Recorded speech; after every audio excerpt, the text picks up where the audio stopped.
Scorpio rising. How you doing, Scorpio? This is your reading for the Sagittarius new moon that happened today, the 1st of December. I work with 6-month cycles, so what comes through in this reading is going to serve you over the next 6 months. So even though it's happening after the new moon itself, what will come through is still resonant and still valid.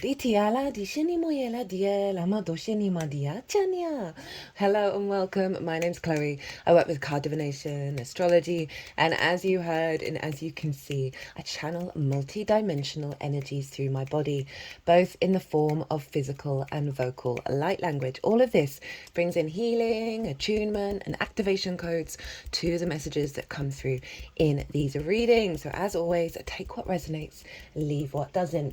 So I read for the rising sign. So for those of you who don't have Scorpio in the first house in your natal chart, look to the house that it does fall in, look to the themes of that house, and you want to apply those themes along with all the other meaning you've got going on in Scorpio.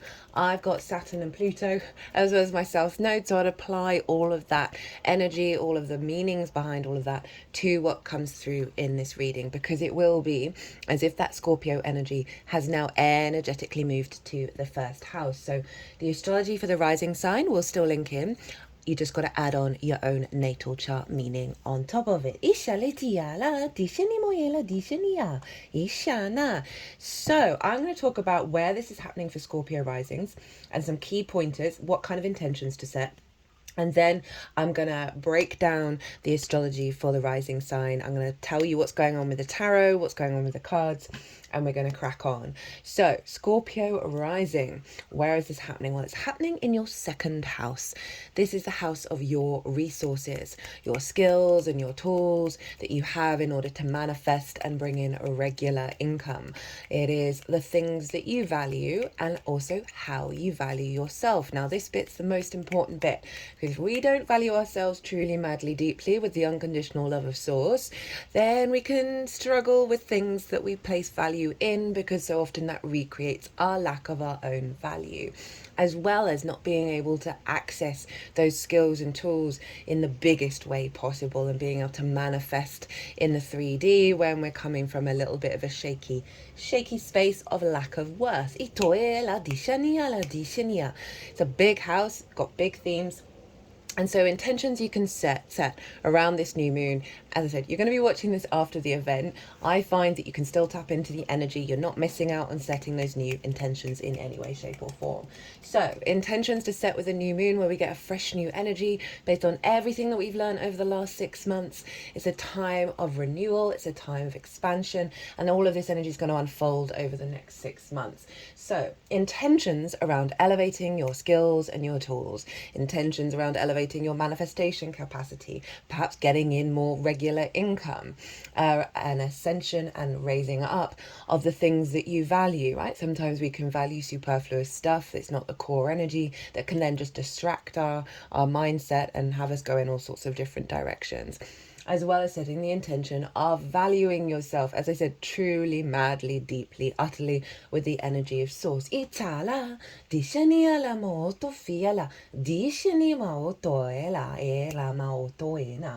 Now, some shadow intentions you can set, where you're asking the universe to reveal to you where are their blockages, where is their entanglement, that you can then do the inner work over the next 6 months to help untangle all that and then free up some more space to then create from your skills and tools.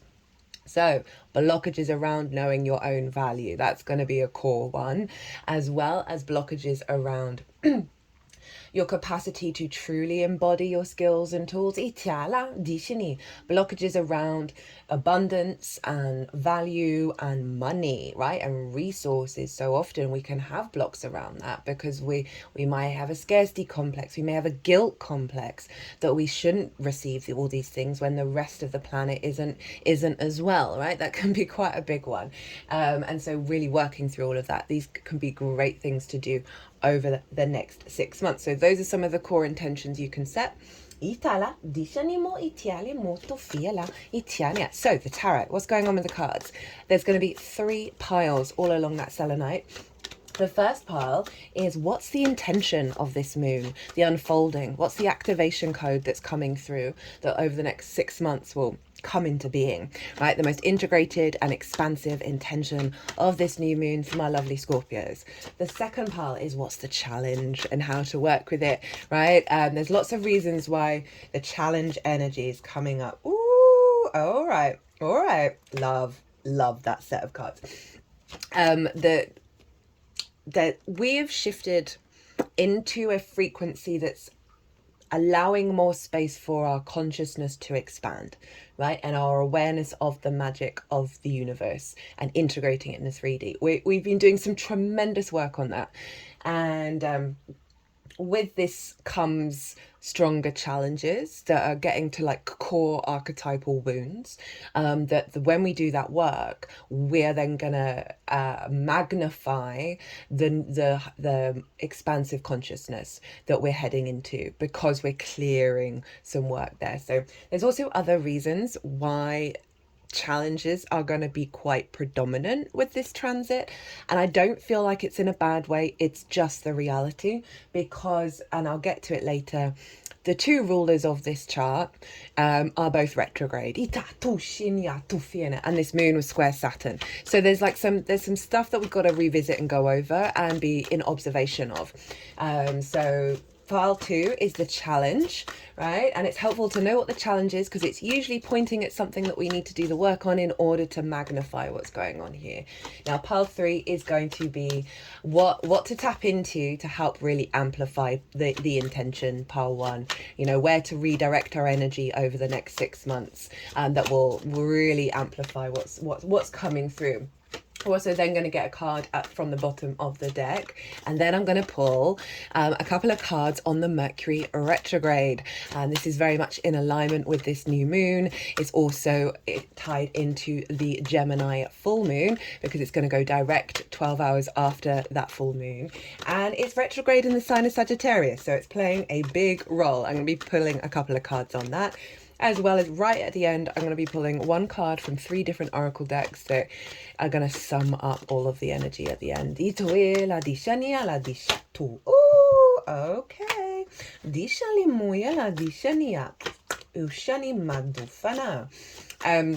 So let's crack into the astrology. By the way, those of you who are in the UK, this new moon, the ascendant for it was in the sign of Scorpio. So this new moon was in the second house. So that's going to have a doubled resonance for the Scorpio risings.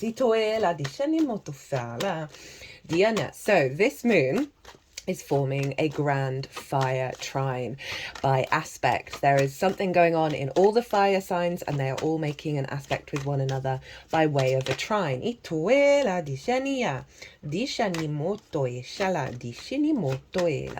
a trine likes to bring things together in order to elevate, expand, bring a wisdom, a deeper knowing, and with that knowing comes confidence, and therefore the luck, the abundance, the opportunities, and the generosity of spirit that is the Jupiterian energy funneled into the trine.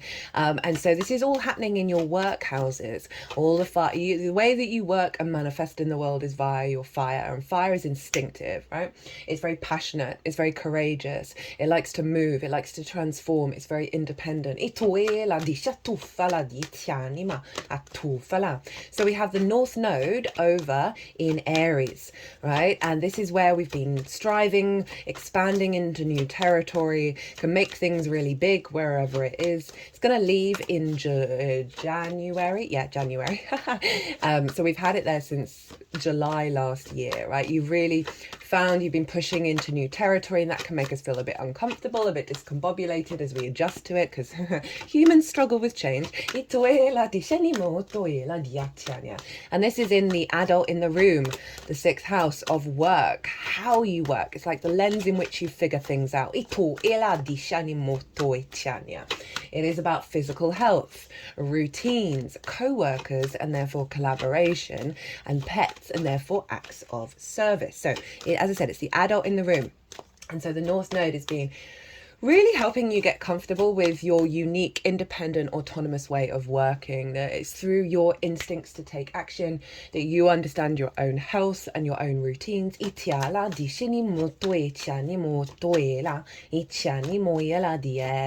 And having more autonomy and confidence in the way that you work, in the way that you're the adult in the room. Itianima, ichiniana. Dishinima. Oh, Tulfi, that was too many cards. We'll do the third pile by itself. Itoela, dishinia. So you've had some big shifts and changes here. And then we've got Mars over in the sign of Leo, right? This is your 10th house of your life purpose and your career. Career doesn't have to be life purpose. It can just facilitate it. It's about visibility and your reputation, how the big outside world sees you. It's also linked into bosses. It's the top of the tree. I like to imagine a tree in the natal chart, and it's where the leaves are striving towards the sun to expand, because the 10th house is where the sun was at the peak of its arc on the day that you were born. So it's big sun energy, the 10th house. And Mars is there. Right, so motivation, drive, and action around where you're headed and what you're doing, right? And I've certainly noticed in the lead up to this new moon an element of stagnation around motivation because of what this new moon is activating. So, as I said, your instincts, your motivations, your drives. Now, there's two sides of what Mars is going to be bringing to the table. One, showing you through your actions where you might have instincts that are misaligned, right? That are based on trauma responses and limiting beliefs and all those kind of things. Like in terms of visibility, reputation, how does that affect your motivation? How does that affect your drive? Not knowing where you're headed and what you're doing, how does that affect it? Perhaps uncomfortable discourse with people of authority above you, right? And that sort of dampening your motivation. Now that's going to show up as well over the next 6 months, and I don't feel it in a heavy way. It's just, if you're in observer mode around your actions, you're going to very quickly pick up on and go, oh, that doesn't actually feel like me. That doesn't feel like how I truly value myself. Mars is also going to be doing great headway in rediscovering your motivation, your drive, your action via your heart, right? You're going to see, it's going to go retrograde in 5 days, and then it's going to go back into Cancer. We've got this long cycle of Mars in Leo and Cancer for a while. I am going to do a Mars retrograde series. And so Mars in alignment with this new moon, this elevation of how you value yourself. Now your motivation being more aligned with the truth of your frequency and not the expectations of the outside world or whether you're visible.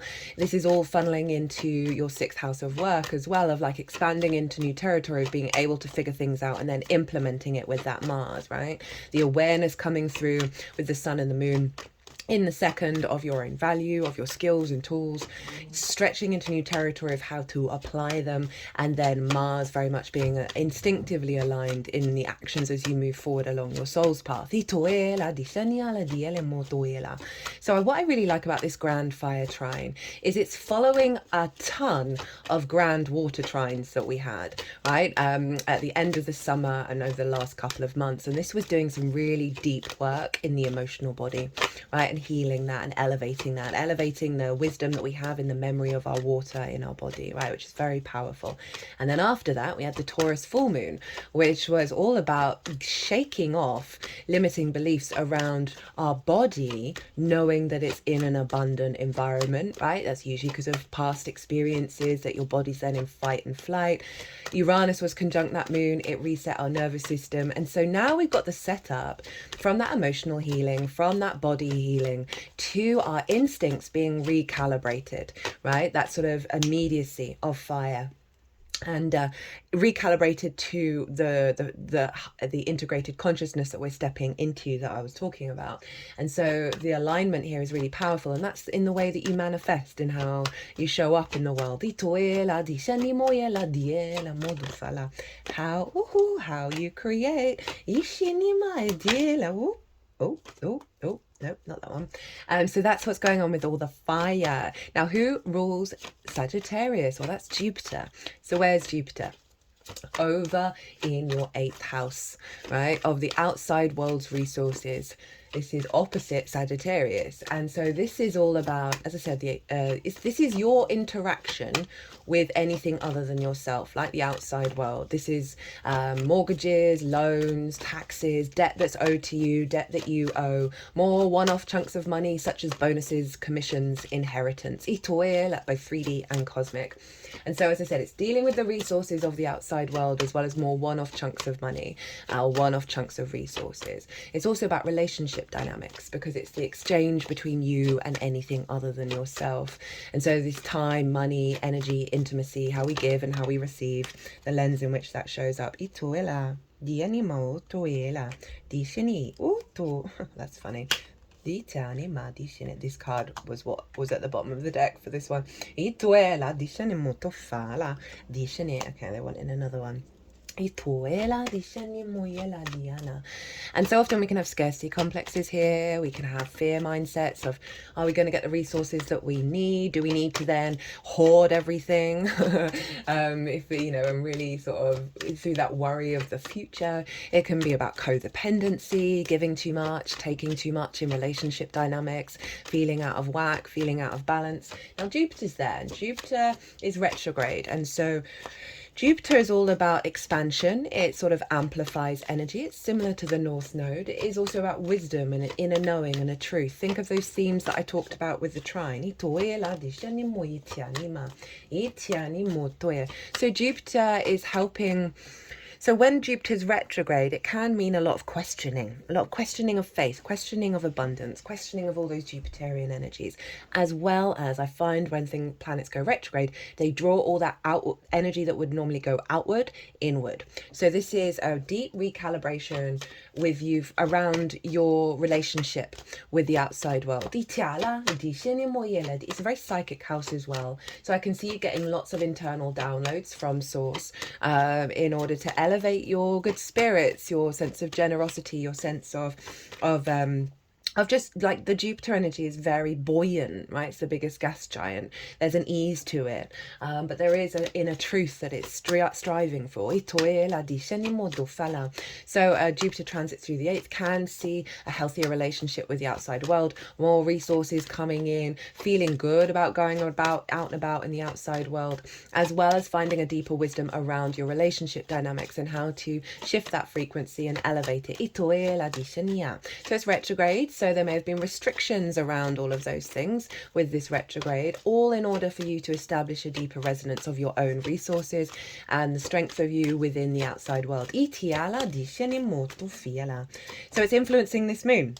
Right, so often relationship dynamics and whether we didn't get what we needed from the outside world can then affect, am I worthy of it? Do I have value? Right? So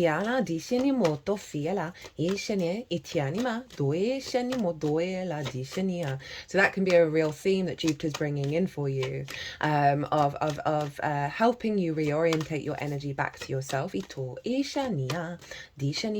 and also opening up your capacity to receive via source. Jupiter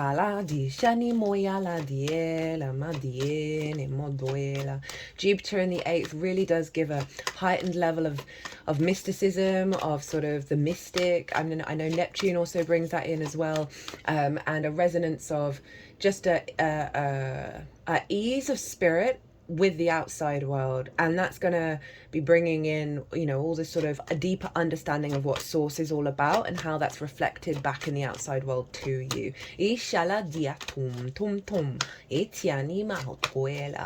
Now Jupiter's in Gemini. Who rules Gemini? Well, that's Mercury. And as I said at the beginning, Mercury's in Sagittarius. So this is what's called mutual reception, where they're psychically hotlined to each other. They are nanuing like where everything is in the realm that planet's in.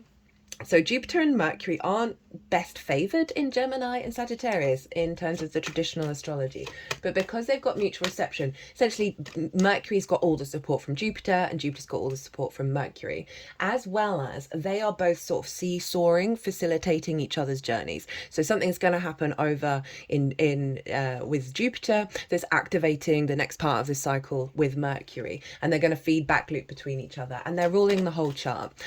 So we've got strong mutable energy energy, we have Jupiter, which is about the bigger picture, and Mercury, which is about the details and our capacity to observe the details in alignment with the bigger picture. So Mercury's retrograde. Mercury went retrograde for the Americas on the 25th, for the rest of the world on the 26th of November. You might want to look back then of like who messaged you on that day, who reached out that may have been a bit unexpected, or they may be talking about something that was a bit of a curveball. What sort of situations were going on, what opportunities, what perspectives, just all sort of things that you're like, okay, that's linked into my values, my skills, my tools. That's going to highlight the overall journey. I am pulling cards for that right now as we speak. And so Mercury retrograde in the second, this is a reevaluation of how you perceive your own value, right? How you perceive your skills and your tools, right? What kind of information are you drawn to? Do you collect in order to amplify these? It's essentially going to be helping you shift out of old paradigms around value, around your capacity to elevate, and also give you a great time to sort of practice your skills and your tools, because Mercury's going back and forth over the same territory three times. So it's going to really bring depth and nuance to this energy, right? And Mercury, you know, is how we collect information, how we share information, as well as how we perceive things. And so I do think it's realigning the force field around you. I just felt like saying that, that has potentially blocked your capacity to understand your own value and understand the next stage of where your skills are headed. And Mercury's influencing Jupiter of like, okay, let the lovely Scorpio collective really understand the truth, right? And the passion and the drive that they have within them that may have been blocked by the outside world. And then realign that outside world energy back into, I can see this definitely is getting a lot of downloads from source that is going to be sort of activating the next stage of your skills and tools. And your capacity to communicate that and understand it.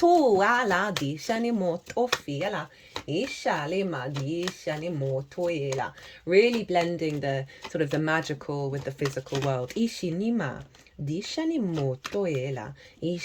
Now, so they're ruling the whole chart, so it's very sort of mutable. We're adapting a lot, we're shifting and changing around our perspectives and the information around us. Now, one of the core things that came in the collective reading, I forgot to mention that at the beginning, right? If you want a deeper dive of what's going on in this reading, go pause this video, go check out the collective, because I break down the astrology in way more detail of how the celestial bodies are talking to each other at the exact moment of the new moon that forms our energetic blueprint that we're then working with. Pulled some collective tarot as well as channeled messages, so that acts as the baseline for what comes through in here. If you've got the time, I do recommend it. But one of the core things that came through is our capacity to roam from our own frequency and not the expectations of productivity and what the outside world thinks. And that's really strengthened by what's going on with your second and eighth house of the outside world and how that's impacted your own value, your power to manifest. So there's definitely a sense of a freedom coming in. Now, I talked about the second pile and there being challenges. As I said, that is linked into both of the ruling planets being retrograde, and it's also the square with Saturn. So this moon is squaring Saturn, which I'm not going to go into any much detail, but it's all in the collective reading. Essentially, it's a level of maturity around how we perceive, right, and how we build, and that's coming from your creative energy, right, your fifth house. Now, the other reason why there's challenges, right, that just are requiring a little bit more hard work, it's going to be worth it in the long run, is the fact that Mercury at the time of this moon is trining Chiron over in Aries. Now, Chiron is the wounded healer, the master teacher. It often represents where there are core archetypal wounds coming to the surface for us to learn from, to heal from, and find the wisdom in the wound. You've had that in Aries for a while, right? And so there's been activating big core wounds with the way that you work, with your physical health, with how you work, how others work with you and how you work with them, potentially around pets as well. And Mercury is trying that. And so Mercury is going to be able to pick up a lot of really good information from Chiron and then process it at a deeper level, refine it at a deeper level. And this can be, as I say, wounds around work. Aries is very independent, right? So that can often kick off, especially with co-creation and collaboration with co-workers, right? But Chiron is really facilitating you finding the wisdom with what's been coming up in order for you to process it, realign it, and fuel that wisdom into your skills and tools, into an elevation of how you value yourself. So those are a lot of the reasons why there's some challenges going on, and it's going to be worth putting in the work.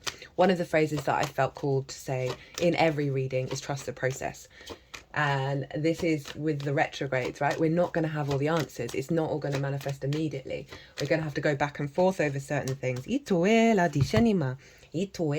before things are really going to launch. So just trust the process, the good, the bad, the beautiful, and the ugly, and try and find the wisdom in it. Try and see, okay, what is this telling me? Is this pointing me in the direction of where I want to be headed? Or is this reconfirming an old cycle that you already know very well? It could be them revealing the inner wound around it. Or it could just be highlighting how that is an illusion now.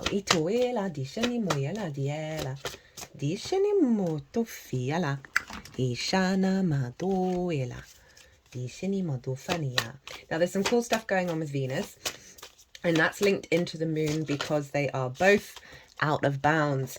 Now out of bounds energy is way beyond it's way out in the galactic sphere. It's incredibly independent. So this has had such a huge liberation around how we connect. What do we desire? How do we find love in a very mature, long-term way that is allowing us to roam from a place of freedom, because our emotional body is being limited by disconnected from some of the entanglements of the denser frequencies. I certainly felt that in the lead up to this moon. Whoo! Did I mention at the beginning? Yes, around motivation being a real struggle bus, and your instincts. Like, what are your instincts guiding you to? I've just noticed, not just in myself, but certainly a turning back rather than a moving forwards. And the shift in the moon has just completely changed it. Right, so tarot, all the tarot's out. So I'm just going to pause and have a little cough. Now, what is the intention? I'd forgotten what this was all about. I've forgotten what these cards are. This is cool. What is the most integrated, expansive intention of this moon for you? We have the Page of Swords, the Devil in reverse, and the Eight of Pentacles. Love this. So that Page of Swords is basically a time traveler and a timeline cruncher. Right? It's looking to the past, but it is in the present with the momentum of moving forwards, and it's holding the Ace of Swords. And this is a real capacity for you to look to the past, be present in the moment with the momentum pushing you forwards, of looking at old paradigms, looking at old ideas, you know, I was saying about lack of worth or whatever it is. I'm just hearing that there is wisdom coming in from the ancestors from the past to help elevate your skills and tools, let you know that you are loved. I've got a lot of energy running up from the center of my hand up into this card. But overall, it's this real capacity to be present and understand all that's come before you with the excitement of moving into the future. Pages are really useful. They're really excitable. They've just got into the court, and so they want to go and talk to everyone. They want to learn everything. They're not jaded. And so I love it when they show up, because it's saying, enough of that old understanding, right, in a way that may see you restricted in how you think everything's going to expand. And then like this fresh new energy of how you're looking at things, and then the refinement of your skills and your tools, your capacity to bring everything that you've learned into this moment while knowing that you're evolving and you're growing, and I'm here for it. And then the Devil in reverse with the Eight of Pentacles. So the Devil in reverse is a releasing of that which has bound you, right? That has stopped you from being able to create in the 3D world, right? Limitations, addictions, fear mindsets, you know, that hold of the outside world perhaps over you, excuse me, that is sort of impinged your capacity to be free as you move through the world, right? The sort of expectations of how we should be and what we should be doing. It's also your third house, right, of your day-to-day and how you communicate. So there may be something of a release. Pluto's just left Capricorn, a release around anything that may have been distorted in the third that stopped you, right? How you find meaning in the day-to-day, right? And then how you put things into practice in the day-to-day is the third. So if you felt a bit stagnant around that, or there's been certain situations that may have just caused a bit of heaviness in the way that you're moving through the world, right? This showing up is saying this is going to be released. You're stepping into this feels so clear and so fresh in its energy, and I really, really like that for the way that you're then perceiving how you create in the world and build in the world. And then the Eight of Pentacles, this is actually shown up quite a lot for people. This is step up to your incarnation. Pull your socks up, go and do the thing every day and whistle. Find the joy in it. Find the absolute pleasure of the refinement of self in this incarnation, despite what may be going on around you. But I love this for the second house of the elevation of your skills and your tools, and finding the joy in that process and the energy and the desire to do the damn thing. I'm so here for that. This is, you know, this energy of like the pleasure of the thing itself rather than the end result. Right, what is the challenge and how to work with it? We have the Chariot, the Knight of Swords in reverse, and the Moon. So we've got lots of moon energy here because this is Cancer. So the challenge, so this is your ninth house of your perspectives. And there is this sense of not necessarily being able to apply those perspectives into the practical building of your fire energy.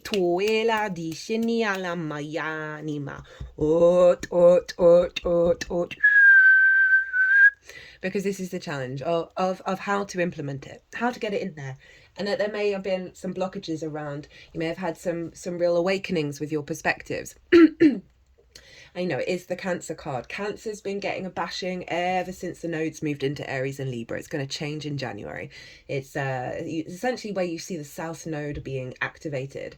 So I can totally understand why this has come up in terms of, excuse me, in terms of how you then build in the world. If your perspectives have felt a bit drained, have felt a bit distant from yourself. And if we think about the Chariot, it is about moving through the world from a place of victory. And that may have felt like a challenge, right? To really, you know, get in that space of not trying to control what's going on. And so these things can come up, whether it's you questioning your perspectives, questioning, oh, well, how do I get to put them into action? Or just this feeling of, I'm getting another message of a lot of movement, a lot of stuff going on. But I never really talk about how that this Chariot is made of stone. And there's a sense of not moving, right? So it can, I know these are all different messages, but they all seem very relevant to how you look at yourself, how you perceive yourself in the world. Ninth house is going to have an impact on how you value yourself, right? And how you work with that and how you apply that together. So there's some kind of challenge that's kept you a bit of some perspective that's kept you at a standstill. And it could be because you've wanted to see change, you've wanted to see momentum. And with that, I would just say, try not to control, right? I said, do this for the sake of it, not for the end result, right? And the Chariot's all about not thinking about the end result, but enjoying the ride. How to work with it. We have the Knight of Swords in reverse and the Moon. Now, the Knight of Swords in reverse is saying, slow your gears, right? The Knight of Swords, this horse is the fastest moving horse in the tarot. And it's sort of very quick to the fight, quick to the battle, quick to the, it's that sort of, there's just a lot of freneticism with the Knight of Swords. And it's in reverse, so it's saying slow down. Right? Trust in the process, trust in the unfoldment. You haven't got where you needed to get to yet, and that's part of the journey. And I think this is this desire for movement, this desire for change, for feeling confident. And that frustration is actually acting as a really powerful tool to slow you down and allow your perspectives, your thought processes to shift before rushing out and doing all of the things. With that Eight of Pentacles as well, Pentacles are obviously, there's a slower energy to air of just allowing yourself to breathe and take the actions, as I said, without the need to be in conflict, the need to be in a fight mode. It's really, or these two cards are really asking for surrender, because then we have the moon, which is Pisces, and this is your creativity. So there's something around, and where Saturn is squaring this moon, there's something around trying to do creative things, because it forms a T-square between Jupiter, and I haven't said this for any of the other readings, Jupiter over in Gemini, Sun and Moon over in Sag. They are opposite each other and they are both squaring Saturn, and it's forming a T-square, right? And the release point of the T-square is the bottom of the T, which is Saturn. So this is saying slow down and start doing some creative things, right? That have no agenda. You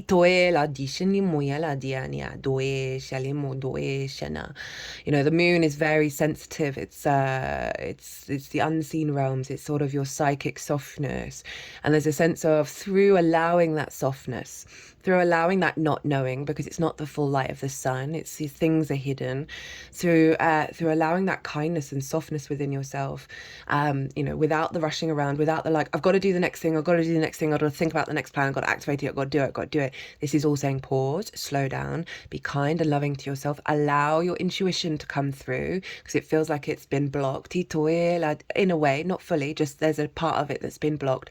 This is calling you just to soften a little bit and see where your intuition and your inspiration come from, that isn't fast moving, that is just this gentle energy around you, and try and implement some more creative outlets. And I feel like that's going to give you the energy to find more joy in life, that's going to strengthen your understanding of your place on the planet, where you're headed, how you value yourself. And I think you're going to get a lot of downloads through that, that's going to inspire and elevate your skills and tools and how to implement it. How to amplify this energy. We have the Two of Swords, the High Priestess, and the Three of Cups. This Two of Swords, I think, is showing up for everyone. It's the moon in Libra. And this is all about going inward and realizing you are at a new land. You might not think you are, but you are. And this is calling you to find your inner equilibrium, your inner balance, your inner truth, right? Observing everything that you were in the journey to this new land, and who you were before in the different realm, and then who you are now after the journey that you've been on, right? And what do you want to be as you move into the new landscape? It's asking you to focus on that, right? What is your inner truth about the reality, and being really objective and kind about everything, because we can be very hard on ourselves. But it is saying, focus on this, focus on the fact that you are in a new space, and who do you want to be in it? How do you want to show up? And it's just a really powerful energy of like redirecting the focus to the moment, to this energy. And I love that with the Knight of Swords, Page of Swords even. You did have the Knight of Swords as well, which is calling you to slow down in reverse. But that Page of Swords is a similar vibe, right, to this one, that you're no longer stuck in the past. That Page of Swords is doubling down of like respecting the journey that you've been on. And I kind of feel that Chariot of not necessarily, right? The Chariot understands that every experience it's ever had is a resource, right, of where it is now. And that's a block. So that's you not seeing the resources, you not appreciating everything that you've gone through. And I know that's a really hard thing to do. I have spent many years coming to terms and making peace with everything, right? It's a daily practice. It really is. So I love this energy coming in of like really getting back to the truth of yourself and creating from that place, rather than holding on to old energy, and old mindsets. I love that this is showing up and saying this is the reality, that you're recalibrating to get to this, and removing of those bonds, that's allowing you to step up to your incarnation and enjoy the ride. High Priestess, 3 of Cups. So High Priestess, what a boss bitch, right? She is drawing towards her always that which brings fertility and abundance, as shown by the pomegranates and the palm leaves. All right, this is a deep knowing within you, right? And that this is not trying to control or plan anything. It's also the moon's card. So we've got the Chariot, which is the Cancer card ruled by the moon. We've got the moon, and we've got the moon's card of the High Priestess. So this is really saying tend to your emotional body, your needs, and the nourishment, and really focus on that rather than the lack thereof. You know, that High Priestess, she's calling you to channel her, right? It requires a level of faith that then leads you to knowing that everything your higher self and you are doing the thing, and you need to sort of let go of the worry, right, around work and all of that kind of thing, and just know that you're in this mindset that this is, so they're asking you to channel this because it's already going on in order to amplify this of it. Just, and this helps you get here of enjoying the ride, of like surrendering the worries, the plans, and then seeing where your instincts take you, right? When you step out of that plan mode, that worry mode, and through those instinctive actions, you're going to be really just doing what's right for you in those moments rather than what you think you should be doing, or out of a fear mindset. And this is doubled up by the 3 of Cups. Find the joy, find the love, find the flow, find the celebration, find the communion, whether that's with your higher self, with your guides, with people around you. But overall, it really is trying to get you to really be in a more abundance mindset. Everything we do is abundant, by the way. Everything we do is creative. Everything is all in alignment, and that can be really difficult to get our heads around. But the more you sort of focus on that even the things that may not have been working are actually in alignment for you, while at the same time try and seek out things that serve your emotional body and bring you joy. And I think this is just going to really soften and allow more space for you to start building. I'm taking all of this on board for myself. So this was the card that was at the bottom of the deck when I'd finished pulling for, this. My brain has gone completely doolally. I think it was at the bottom of this pile. Oh, I'm confused. Anyway, it was winking at me, and now here it is. So this is sort of the underlying energy of all of this. And we've got the 6 of Pentacles with the Queen of Wands. You stepping into your own power. 6 of Pentacles is moving out of a scarcity mindset, out of a fear mindset, right? You see those scales. There's a sense of that balance coming in.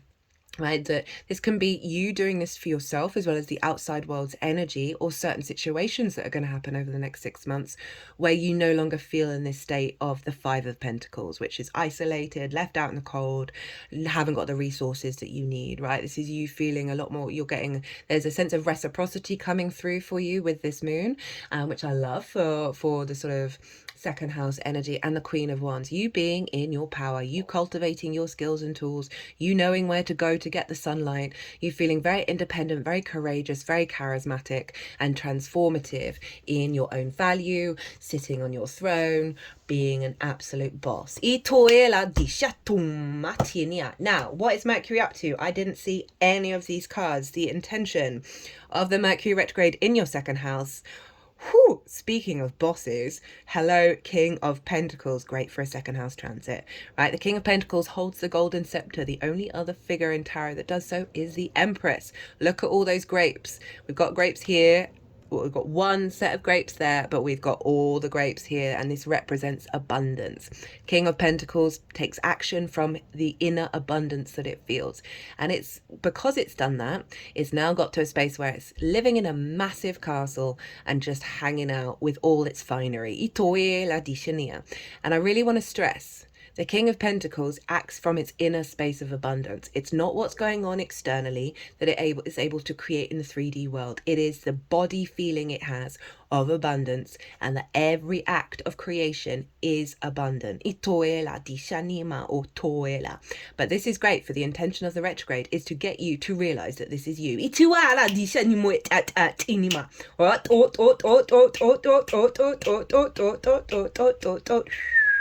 Atina Ishalia Dianimoya Diashatiania. Love it. Right, what's the challenge? The world. Hello, Saturn. So for me, this card is know thyself and the world will open up to you. So the challenge is that, right? There's something internally that's blocked the world being in a state of reciprocity, right? In its fullest way. I'm not saying it hasn't been. Itoe 444 as I say that. Ishali, but there's something around you not knowing you are free to roam and explore and joyous, get to wear whatever you want, be a bit naked if you want. But it's that sense of, I know who I am and I'm not being distorted by the outside world and what it gives back to me. Your energy is sacred, right? It's in this zero. It's in this victory wreath. So it's a struggle to really know this, to really embody it. And this card has all the fixed signs in it, and you're a fixed rising sign, or the Scorpio energy is fixed in its nature. We can be a bit stubborn, can be a bit, find change a bit difficult. I say that most of my chart is fixed. But there's a real sense here of the challenge, should you choose to accept it, is to find this sense of liberation in the world. Go on a process of really getting to the truth of what your frequency is, be in the observer state. And this is also a sense of reciprocity as well between you and the world. Right, and a perception around that. So you want to do some work on that. Do some meditations, do some little rituals, whatever it is that helps you reorientate yourself back to yourself. You could do a little protection energy when you wake up in the morning, of protecting your inner energy from the outside world and allowing yourself to feel more free. This is about casting off the shackles of what the world thinks.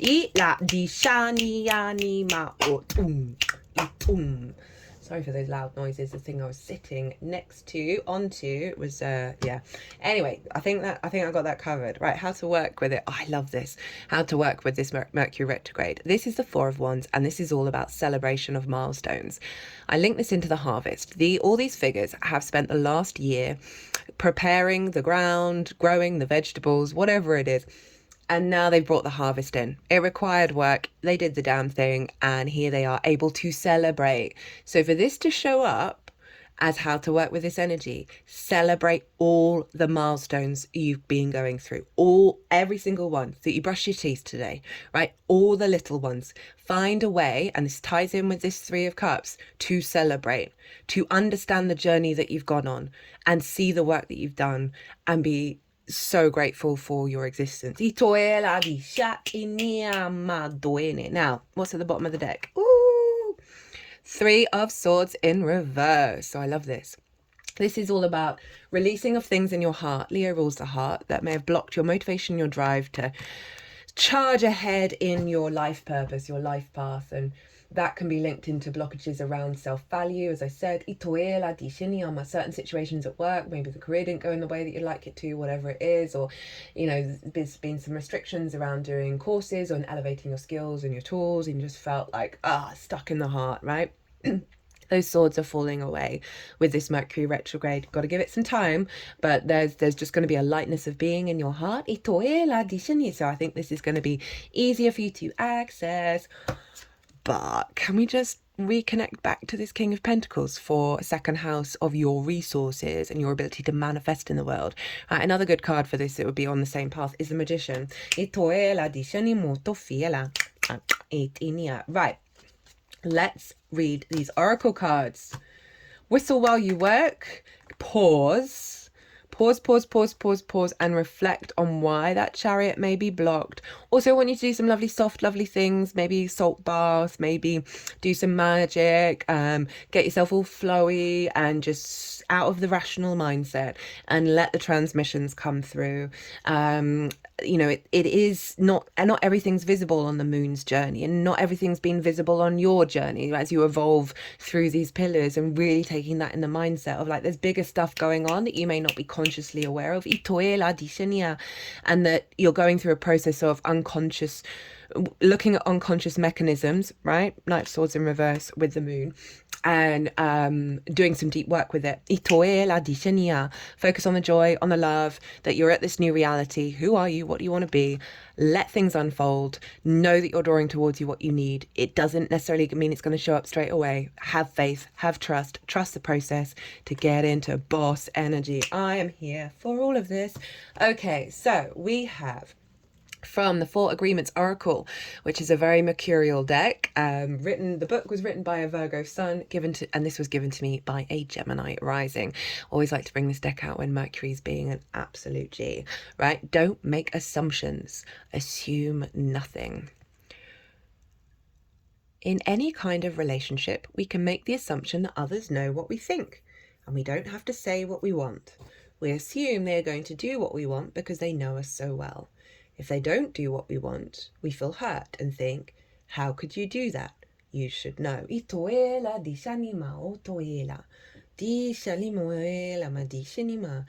what I'm getting with this is the needing to say out loud what it is that you want in terms of how you're building in the world, where your career's going. And it could just be writing down the emotion of it, because this feels like it's linked into this of like sending it up to your spirit guides. I mean, I really struggle from this because I don't really ask for help from them. I can be a bit closed off. I'm also very wary of being specific with manifestation because it might not actually be what I truly need. But there's something here around, because it's fire, maybe doing some candle magic, of writing these things down, writing the emotions, writing your desires of where you want to go in your life path, how you want to elevate your skills, how you want to take care of yourself, all of those things, and then maybe burning them. Obviously be really safe with fire. But there's something around vocalizing out loud. This might be relevant for some of you in person. This could be with co-workers. This could be with bosses. This could be, with source, with your guides. Yeah, it's an interesting one, and I really think it is you writing things down. You can just free draw as well, or whatever it is, or it doesn't necessarily have to have words attached to it. But there's something around communicating whatever comes to you around the themes that we've been talking about, and sending it up to the ether because of that Jupiter over in the 8th, which is like the resources from source.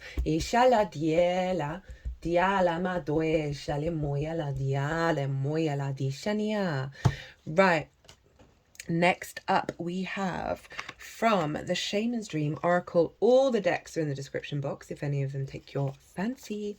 We have Many Masks, the authentic self.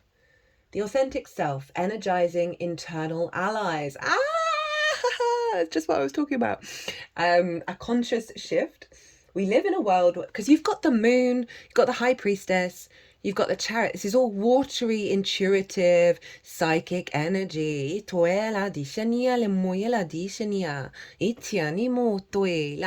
Of like putting more weight in that. We live in a world where everyone we see wears a mask.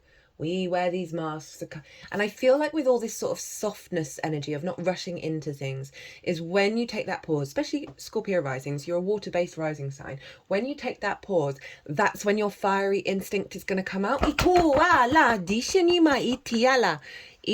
got to go via the water. We wear these masks to cover up and protect who we really are. We learn to do so because we've been conditioned to try to appear a certain way to fit into society. Masks allow us to belong, so we remain within the confines of what is expected. Masks are not inherently bad. Rather, they provide context and structure for our personalities and soul's expression. Some of us might believe that a particular mask fixed and hardened onto us is our permanent face. We forget that we are living beings with a multitude of faces, enabling us to experience a fuller, more vibrant world. Oh, sorry, I drifted a bit there. Your authentic essence doesn't want to be constrained by others' expectations anymore. This is really tying in with the collective theme that came through. If you go your own way, go along your own path, roam in your own way. Now is the time to strip away the mask you've accepted and discover who you really are. Hello. Naked and free, like we all should be. A new self is emerging, and your perception changes as you adopt new ways of being. Right now, it's really important to allow yourself to experiment, to experience the world in all its myriad potentials and possibilities. Try on different masks and let yourself be fluid and curious. Oh, well, that's so mutable and so Gemini. Ishali Diala as well as Sag. Ituela. How will you know what you love and what you resonate with if you don't take off the mask you've always worn and test drive some new ones? Your authentic essence will never change. It will only express itself differently through these optional selves, through trial and error. That's the outlet in your creative energy, right? Where Saturn is squaring this moon. Ituela Dishania. You discover more and more about who you want to become. Hi. What would it feel like? There we go. There we go. What would it feel like to explore this side of you? Anything is possible if you're willing to open up to your potential. You truly can move beyond the barriers that society has set. Use your imagination and step into the magic. What did I say what this other card could be? The Magician. Get in. Right, okay. Final Oracle card. Itala. Dishini. I just wanted to look what's at the bottom of the deck on the Shaman's Dream. Dishini moyala dishiniya. We've got Watchers, Transpersonal, and this is all about the reshifting of self. Itoyala dishinima. And that you've got energies around you, watching you and supporting you. So it's going back to this. And what I was saying about write down and burn, whatever you feel called to do. But there's something about communicating those needs. Right, final oracle card from Rainbow Brainskull. Oh, this is perfect. Just throw time at it until it's a thing. Take advantage of how quickly time can go by. A little bit of action every day adds up quickly. Rome wasn't built in a day, but look how quickly it all came and went. I like this tied in with that Knight of Swords, because there's an energy saying you don't have to rush into things. It doesn't have to immediately turn up straight away, right? That speed of that Knight of Swords. That it is about the daily practice. It is about that pause and then putting things into practice on a day-to-day basis with that Eight of Pentacles as well. That there's pause here, and it's calling you just to apply yourself, just to, on the day-to-day, celebrate those milestones, do the things in order to celebrate certain things. As I said, that can be the tiniest little thing. But in terms of how this is all unfolding, it is wanting you to be in awareness of time and at peace with the pace of it, right? Or however it shows up. And the only trick to do is just do the things. Right, what's that one? I'm sorry, I'm looking at the bottom of the deck. I've not had this card before. The one that's here. Let's read it. Right. Good. Just been looking at screens a lot. You may need to take a break from computers. Go find a tree to be friends with. Besides, think of how fun it will be to return to the screen once you've had some time to rebuild your tolerance. So getting more of the creative juices going rather than the impulses with the Knight of Swords, that addiction energy that we can have with screens of getting content externally. What I'm really feeling is this is about you building your internal content. Right, Scorpio, I'm going to leave it there. I hope you enjoyed this reading. I hope it resonated. If it did, hit that like button. It brings me a lot of joy. Other than that, if you want a personal reading, my details are everywhere. If you can book through my website, you can also email me directly and we'll do PayPal that way. Be good to yourself, Scorpio. Be good to those around you. Have some fun. Get creative. Just celebrate your existence a lot. is what I'm getting. And try new things. Itoela di shenia di anima otoela. Be good to yourselves, be good to those around you, safe travels, and be well until we meet again.